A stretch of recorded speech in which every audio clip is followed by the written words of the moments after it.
Welcome to the MPP Hoot, where we give you a recap of last week's news on everything education.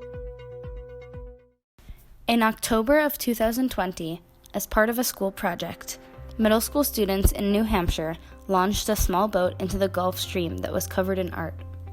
The students followed its journey using a GPS. For several periods of time, the GPS was quiet. During hurricane season, in August and September, the GPS came online and showed plot points of roughly the same latitude in Ireland. After going offline again, the GPS came online on January 30th and notified the students that the boat had seemingly reached land off a small island in Norway. On Monday, the Portsmouth Herald reported that 462 days after the launch, the boat was found. On February 1st, Carol Nunkik, a student in Norway, found the boat on a small island in Norway. The boat had lost its hull and keel, but still featured intact cargo and deck.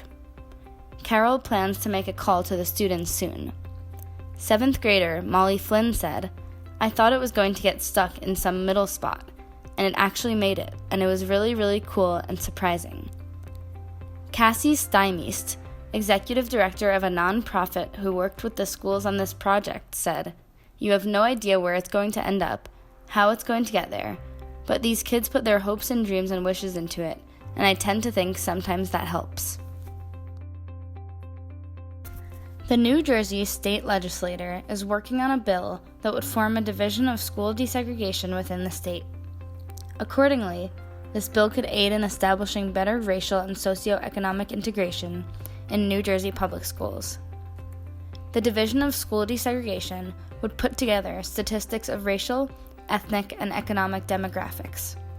In addition, it would investigate academic outcomes, particularly for students in highly segregated schools versus more integrated schools. Supporters praise this effort, which has long been necessary.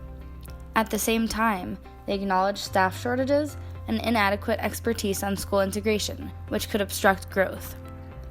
Supporters have stated that in order to achieve improved integration, increased state funding and strong governance is necessary.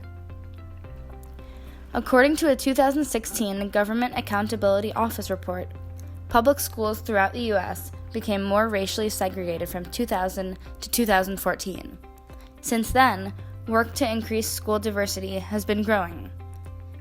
Data from the 2016-2017 school year determined that New Jersey was the 6th most segregated state. If the bill is approved, the state can hopefully start actively addressing the lack of integration in New Jersey public schools.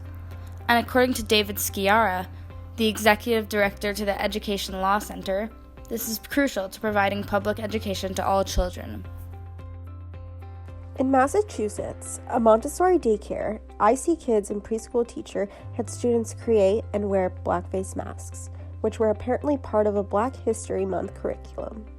In a statement, the school said, "To celebrate Black history, a teacher in the toddler classroom at IC Kids planned and carried out an activity that involved black masks, blackface. One of the parents brought it to our attention and it was offended. The teacher apologized to the parent. IC Kids Montessori posted an apology to the school's Facebook page, which was later removed in addition to their Facebook page being deactivated. According to NBC Boston, the teacher involved has since been fired. Since then, the school has closed over safety concerns, according to their statement. Rather than authentically connecting with students and families and discussing the specific incident, students' feelings, and the larger picture issue, the school posted an apology to their social media. Instead of directly reaching out, the school addressed families in a general statement. The parent who learned of the project and confronted the school, Nadira Pierce, is a Black mother of 2 young children. Once she discovered the project, she pulled her children out. She reported that the school personally apologized to her, but that once she saw the Facebook post, felt as though it was an empty apology. Another parent stated that the school addressing their statement to all who are offended showed a complete lack of accountability. Pierce also pointed out that this incident should be a lesson for teachers when doing activities or projects involving cultures. It's essential to execute ample research to avoid targeting a group of individuals with a painful and cruel gesture. Thanks for watching. Make sure to like and subscribe so you don't miss next week's episode.